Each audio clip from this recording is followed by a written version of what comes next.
ഞാൻ ഈ കാണിക്കുന്ന ഫോട്ടോ കണ്ടോ നിങ്ങൾ? ഈ ഫോട്ടോ കണ്ട ഇവനുള്ള ശിക്ഷ ശനിയാഴ്ചയെന്ന് വിധിക്കുക. ഇതാരാണെന്ന് പറഞ്ഞു കഴിഞ്ഞാൽ നമ്മുടെ ഡോക്ടറാണ്.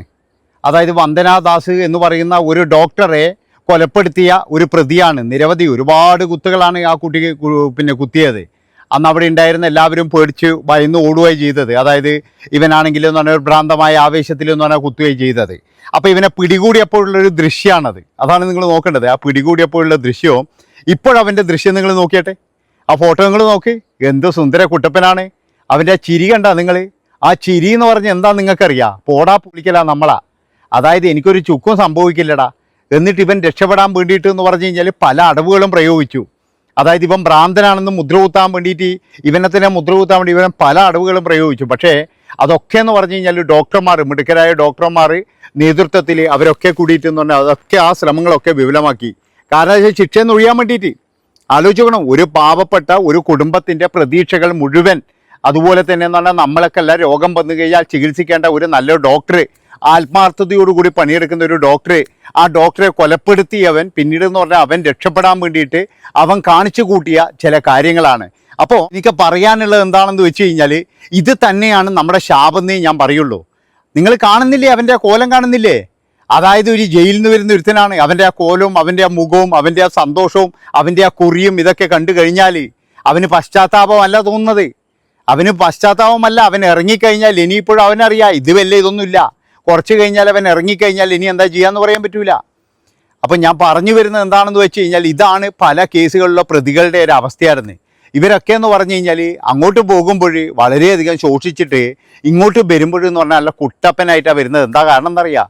നല്ല ചിക്കൻ ബിരിയാണി, അതുപോലെ തന്നെ മട്ടൻ ബിരിയാണി, പിന്നെ എന്ന് പറഞ്ഞാൽ ഭക്ഷണങ്ങൾ, കൃത്യമായിട്ട് ഭക്ഷണങ്ങൾ. ഇപ്പോഴെന്ന് പറഞ്ഞാൽ പൈസയും കൂടിയുണ്ട്. ഒരാൾ പോലും ഇതിനൊന്നും എതിർക്കാനില്ല. അതായത് ഈ മെനു മാറ്റാനോ അല്ലെങ്കിൽ ഇതൊക്കെ എന്ന് പറഞ്ഞു കഴിഞ്ഞാൽ വേണ്ടട ഇവറ്റകൾക്കൊന്നും കൊടുക്കണ്ട എന്ന് പറയാൻ ഇവിടെ ഒരാളുമില്ല. കാരണം എന്താ? ഇതിനെല്ലാ രാഷ്ട്രീയ പാർട്ടിക്ക് എല്ലാവരും ഒറ്റക്കെട്ടാണ്. അവരൊന്നും ഒരാൾ പോലും എതിർക്കത്തില്ല. ഇവർക്ക് ശമ്പളം കൂട്ടിക്കൊടുത്താൽ ഒന്നും എതിർക്കത്തില്ല. പക്ഷേ ഒരു സാധാരണ പൗരൻ എന്ന നിലയിൽ എൻ്റെ ഒരു ആഗ്രഹം എന്താണെന്നറിയാം, ഇവർക്കുള്ള ഈ ഭക്ഷണ സാധനങ്ങളെല്ലാം നിർത്തണം. അത് കഴിഞ്ഞതിന് ശേഷം ഞാൻ എപ്പോഴും പറയുന്നത് പോലെ ആഹാരം എന്ന് പറഞ്ഞ് ജീവൻ രക്ഷിക്കാൻ വേണ്ടി മാത്രം അതേ കൊടുക്കാൻ പാടുള്ളൂ, അതിലധികം കൊടുക്കരുത്. പക്ഷേ ഇവിടെ അതല്ലല്ലോ നടക്കുന്നത്. ഇവിടെ എന്ന് പറഞ്ഞാൽ അവർക്ക് നല്ല ചപ്പാത്തിയും മറ്റേ ചിക്കനും മറ്റേതും അതുമാത്രമല്ല, ഇത് കിട്ടിയില്ലെങ്കിലും എന്ന് പറഞ്ഞാൽ കുഴപ്പമുണ്ടാക്കും, അവിടെ പ്രശ്നം ഉണ്ടാക്കും. ഇതല്ലേ നമ്മൾ കാണുന്നത്. അപ്പോൾ ഓരോരോ കേസുകളിലും നമ്മൾ നോക്കിക്കഴിഞ്ഞാൽ ഇതുപോലെ തന്നെയാണ്. ഇപ്പോൾ നമ്മുടെ ആ ഒരു എന്താ പറയേണ്ടത്, നമ്മുടെ അയ്യപ്പൻ്റെ സ്വർണം മുഴുവൻ കട്ടവർ, അവരൊക്കെ എന്ന് പറഞ്ഞാൽ ഇപ്പോൾ എല്ലാവരും തന്നെ ഓരോരോ ആൾക്കാരായിട്ട് വെളിയിൽ വന്നു. ഇനിയിപ്പോൾ കുറേ നാൾ കഴിയുമ്പോൾ അവരെ കേസ് വിളിക്കും. അത് കഴിഞ്ഞതിന് ശേഷം വിചാരണയും കാര്യങ്ങളൊക്കെ. പക്ഷേ അപ്പോഴും ഇവരുടെ കയ്യിലുള്ള പൈസയും കാര്യങ്ങളൊക്കെ എന്ന് പറഞ്ഞാൽ ഇവർ ഭദ്രമായി വെച്ചിട്ടുണ്ടാവും. ചിലപ്പോൾ അതൊന്നും പിടിച്ചെടുത്തിട്ടൊന്നും ഉണ്ടാവില്ല. അതൊക്കെ എന്ന് പറഞ്ഞാൽ കൃത്യമായിട്ട് ആ സമ്പാദ്യവും കാര്യങ്ങളൊക്കെ ഇവരെ കയ്യിൽ തന്നെ ഉണ്ടാകും. ഇല്ലെങ്കിൽ ഇവർ വേറെ ആരുടെയും പേരിൽ എന്തെങ്കിലും ഭൂമിയൊക്കെ മേടിച്ചിട്ടുണ്ടാകും. നമ്മളെ കൊഞ്ഞനം കുത്തിക്കൊണ്ടാണ് നമ്മൾ വിചാരിക്കുന്നത്. എന്താ പറയുക, ഇതൊക്കെ വലിയ കാര്യമാണ്, അല്ലെങ്കിൽ ഇവർ നാളെ തന്നെ ഇപ്പോഴെന്ന് പറഞ്ഞാൽ ഇതൊന്നും ഒരു മണ്ണാങ്കട്ടിയില്ലാന്ന് ഇപ്പം തെളിയിച്ചുകൊണ്ട് എല്ലാവരും എന്ന് പറഞ്ഞാൽ പുറത്തെത്തി. അതാണ് അത്. എന്തുകൊണ്ടാണെന്ന് വെച്ച് കഴിഞ്ഞാൽ അതായത് 90 ദിവസത്തിനുള്ളിൽ കുറ്റപത്രം കൊടുത്തില്ലെങ്കിൽ അത് സ്വാഭാവികമായിട്ടെന്ന് പറഞ്ഞാൽ എല്ലാ പൗരന്മാർക്കുള്ള നിയമപ്രകാരം ജാമ്യം കിട്ടും. അതാണ് നിങ്ങൾ മനസ്സിലാക്കേണ്ടത്. അപ്പോൾ ഈ ഒരു ചിത്രം കണ്ടപ്പോൾ ആ അച്ഛനമ്മയുടെ വേദന നിങ്ങളൊന്ന് ആലോചിച്ച് നോക്കിയാട്ടെ.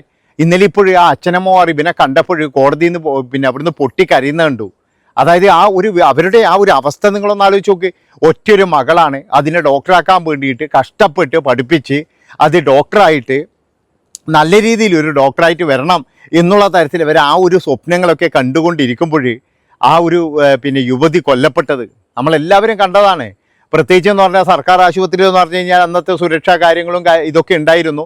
അതുമാത്രവുമല്ല, ഇതിൻ്റെ പുറകിലുള്ള ആ കൂടെയുള്ള സുരക്ഷ എന്ന പോലീസുകാർ ആരോ അവരൊക്കെ പേടിച്ച് ഓടീനിന്നാണ് പറയുന്നത്. ഏതെങ്കിലും ഒരുത്തനൊന്ന് നേരെ നിന്നിട്ടുണ്ടെങ്കിൽ ഒരു പക്ഷേ എന്ന് പറഞ്ഞാൽ ഇവനെ കീഴ്പ്പെടുത്താമായിരുന്നു. ഇനി ഒന്നും വേണ്ടടോ, അവിടെയില്ലേ എന്തെങ്കിലും 2 കാലില്ലേ, അതെടുത്തിട്ട് 2 പടപടാന്ന് കൊടുത്താൽ പോരെ, എന്നാൽ തന്നെ ഇവനൊന്നും കീഴ്പ്പെടുത്താമായിരുന്നു. പക്ഷേ അതൊന്നും ആരും നോക്കിയില്ല. അതായത് ഈ കുട്ടിയെന്ന് പറഞ്ഞാൽ കൊലപ്പെടുത്തുന്നവരെന്ന് പറഞ്ഞാൽ എല്ലാവരും ഭയന്നിട്ട് മാറിയെന്നാണ് പറയുന്നത്. നമ്മുടെ നാട്ടിലിപ്പം ചില സ്ഥലത്തൊക്കെ അങ്ങനെയാണ്. എന്താണെന്ന് വെച്ച് കഴിഞ്ഞാൽ ഇതിനിടയ്ക്ക് ഉത്സവത്തിന് പോയപ്പോഴും ഒരു പയ്യന ഇതുപോലെ തന്നെ തല്ലുമ്പോഴേ എല്ലാവരും നോക്കി നിന്നു എന്നല്ലാതെ ഒരു മനുഷ്യർ പോലും പോയിട്ട് രക്ഷിക്കാൻ വേണ്ടി നോക്കിയിട്ടില്ല. കാരണം എന്താ വെച്ചാൽ എല്ലാവർക്കും ഇന്ന് വീഡിയോയിൽ ന്യൂസാണ് വേണ്ടത്. അതുകൊണ്ട് തന്നെ എല്ലാവരും മൊബൈൽ എടുക്കാൻ വേണ്ടി നോക്കി. ആ മൊബൈൽ എടുക്കുന്നവനെങ്കിലും ഒന്ന് പോയിട്ട് നോക്കണ്ടേ? ആ മൊബൈൽ എടുക്കുന്നവനെങ്കിലും ഈ തല്ലുമ്പോഴൊന്ന് പോയി നോക്കണ്ടേ? ഇനിയിപ്പോഴും അവന്മാരെല്ലാം ജയിലിലാണ്. കുറേ കഴിഞ്ഞാൽ എന്ന് പറഞ്ഞാൽ അവന്മാരൊക്കെ എന്ന് പറഞ്ഞാൽ നല്ല സുന്ദര കുട്ടപ്പന്മാരായിട്ട് ഇങ്ങനെ പുറത്തു വരും. കാരണം എന്താ, ആഹാരമല്ലേ നല്ലേ, ഇനിയൊന്നും ചിന്തിക്കണ്ടല്ലോ, ഇനി വീട്ടിലെ കാര്യം ചിന്തിക്കണ്ട, അല്ലെങ്കിൽ വേറെ കാര്യം ചിന്തിക്കണ്ട, ഒന്നും വേണ്ട. ഭാര്യയും മക്കളൊക്കെ എങ്ങനെയെങ്കിലും ജീവിച്ചോളും. അതാണ് അവരൊക്കെ സുന്ദരം കുട്ടപ്പന്മാരായിട്ട് ഇങ്ങനെ പുറത്തു വരുവാടുന്ന്. ഈ ഒരു ഫോട്ടോ കണ്ടപ്പോഴാണ് അതിൻ്റെ ഒരു എന്താ പറയേണ്ടത്, ഒരു ഇതുമില്ലാതെ, അതായത് ഒരു കൊലയാളിയാണെന്നുള്ള ഒരു ഇതില്ല, അല്ലെങ്കിൽ ഞാനൊരു പാവം പിന്നെ പെൺകുട്ടിയെ ഒരു യുവതിയെ കൊലപ്പെടുത്തി, അതും ഒരു ഡോക്ടറെയാണ് കൊലപ്പെടുത്തിയത്, ഇതിനെ ചികിത്സിക്കാൻ കൊണ്ടുവന്നതാണ്, ഇതിനെന്തോ മുറിവോ എന്തോ പറ്റിയിട്ട് ഇതിനെ ചികിത്സിക്കാൻ കൊണ്ടുവന്നതാണ്. അങ്ങനെയാണ് ആ ഒരു പിന്നെ യുവതിയെ കൊലപ്പെടുത്തുന്നത്, ആ ഒരു ഡോക്ടറെ കൊലപ്പെടുത്തുന്നത്. അപ്പം ഇങ്ങനെയാണ് ചില സമയത്തൊക്കെ എന്ന് പറഞ്ഞു കഴിഞ്ഞാൽ ഈ ഒരു കാര്യങ്ങളൊക്കെ കാണുമ്പോൾ നമുക്ക് തന്നെ ചിലപ്പോൾ പുച്ഛം തോന്നിപ്പോവാടുന്നത്. അതായത് നമുക്കിത്ര വിഷമമുണ്ടെങ്കിൽ അവരുടെ അച്ഛനമ്മമാരുടെ വിഷമം നിങ്ങളൊന്ന് ആലോചിച്ച് നോക്ക്. ഇതുപോലെ തന്നെയാണ് പല ആൾക്കാരെന്ന് പറഞ്ഞു കഴിഞ്ഞാൽ പല തരത്തിലെന്ന് പറഞ്ഞു കഴിഞ്ഞാൽ കുറ്റവാളികളാണെങ്കിൽ കൂടി അവരെ ഭയന്നുകൊണ്ടാണ് ചില ഉദ്യോഗസ്ഥരൊക്കെ ജീവിക്കുന്നതെന്നാണ് എനിക്ക് തോന്നിയിട്ടുള്ളത്. അതായത് പിന്നെ ചില കേസുകളിലൊക്കെ കൊണ്ടുപോകുമ്പോൾ ഇവരുടെ ആക്രോശങ്ങളും മറ്റൊക്കെ എന്ന് പറഞ്ഞു കഴിഞ്ഞാൽ ഇതൊക്കെ തീർക്കുന്നതെന്ന് പറഞ്ഞാൽ ഈ ഉദ്യോഗസ്ഥരിലാണ്. അങ്ങനെ പലപ്പോഴും എന്ന് പറഞ്ഞാൽ ഇവർ വരെ ഭയന്നിട്ട്, അതായത് ഉദ്യോഗസ്ഥരാണെന്ന് പറഞ്ഞിട്ട് കാര്യമില്ല, അവർക്കും ഭയം ഉണ്ടാകും, അവർക്കും ഭാര്യയും മക്കളൊക്കെ ഇല്ലല്ലേ. നാളെ ഇവനെങ്ങാനും പുറത്തു വന്നിട്ട് എന്തെങ്കിലും ചെയ്തിട്ടുണ്ടെങ്കിൽ എന്താ ചെയ്യുന്നത്? അന്ന് കണ്ടില്ലേ, ഒരു കൈയില്ലാതെ ഗോവിന്ദച്ചാമി എന്ന് പറയുന്നവൻ വരെ ജയിലിൽ ചാടിയിട്ടുണ്ട്. നിങ്ങളൊന്ന് ആലോചിച്ച് നോക്കണം. അപ്പോൾ രണ്ട് കൈയിലൊന്നും ഇത് ചാടാൻ വേണ്ടിയിട്ട് എളുപ്പമല്ലേ? ആ ഒരുത്തൻ ഇങ്ങനെ ചാടണമെങ്കിൽ അവനെങ്ങാനും വന്ന് പിടികിട്ടിയിട്ടില്ലെങ്കിൽ നമ്മുടെ അവസ്ഥ എന്താ? അവൻ എത്ര പേരെ കൊലപ്പെടുത്തുമെന്ന് നമുക്ക് ആർക്കും പറയാൻ കഴിയില്ല. കാരണം അവനൊക്കെ ക്രൂരനായ കൊലപാതകയാണ്. അങ്ങനെയുള്ള കുറേ ഗുണ്ടകളും അങ്ങനെ പിന്നെ അതുപോലെ തന്നെ എന്ന് പറഞ്ഞാൽ 2 ദിവസം മുമ്പ് ഗുണ്ടകൾ തമ്മിലടി. ആ ഗുണ്ടകളൊക്കെ എന്ന് പറഞ്ഞു കഴിഞ്ഞാൽ ശരിക്കും സമൂഹത്തിന് എന്ന് പറഞ്ഞാൽ അപമാനം തന്നെയാണ്. ഇവന്മാരൊക്കെ എന്ന് പറഞ്ഞു കഴിഞ്ഞാൽ ഇനി കുറച്ച് കഴിഞ്ഞാൽ ജയിലിൽ നിന്ന് വരും, അത് കഴിഞ്ഞിട്ട് എന്ന് പറഞ്ഞാൽ വീണ്ടും തമ്മിലടിച്ച് ഒന്ന് ചാവും, പിന്നെ വീണ്ടും പോകും. ഇതൊക്കെ എന്ന് പറഞ്ഞാൽ തീറ്റിപ്പോറ്റുന്നത് എന്താ അറിയാം, നമ്മളെ നികുതി പണം ഉപയോഗിച്ചിട്ടാണ്, അല്ലാതെ ഇവന്മാരുടെ വീട്ടിൽ നിന്ന് കണ്ടുകിട്ടുന്നൊന്നുമല്ല. നമ്മുടെ നികുതി പണമാണ് ഇതിന് മുഴുവൻ എന്ന് പറഞ്ഞു കഴിഞ്ഞാൽ ഉപയോഗിക്കുന്നത്. അതാണ് നിങ്ങൾ മനസ്സിലാക്കേണ്ടത്. അപ്പോൾ 2-3 ദിവസം മുമ്പ് മറ്റൊരു കേസ് കൂടി നിങ്ങൾ കണ്ടില്ലേ?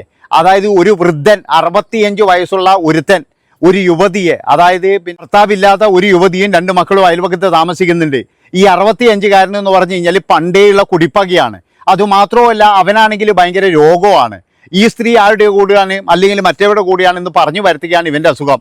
പലപ്പോഴും എന്ന് പറഞ്ഞു കഴിഞ്ഞാൽ ഇവർ കേസ് കൊടുത്തിട്ടുണ്ട്. അങ്ങനെ കേസിൽ ഇയാൾ അകത്തു പോയിട്ടുണ്ട്. ഇയാളങ്ങനെ ഇതിങ്ങനെ ഭയങ്കരമായിട്ട് ഈ കോപം ഇങ്ങനെ, അതായത് ഈ പ്രതികാരം ചെയ്യാൻ വേണ്ടിയിട്ടിരിക്കില്ല. അവസാനം എന്ന് പറഞ്ഞാൽ ആ കുഞ്ഞുങ്ങൾക്ക് അമ്മയില്ലാണ്ടായില്ലേ, എന്നാൽ ഇവനെ ജയിലിൽ തന്നെ ഇട്ട് തീർത്തിട്ടുണ്ടെങ്കിൽ ആ കുഞ്ഞുങ്ങൾക്ക് ഇന്ന് അമ്മയുണ്ടാകും. അതാണ് നിങ്ങൾ ആലോചിക്കേണ്ടത്.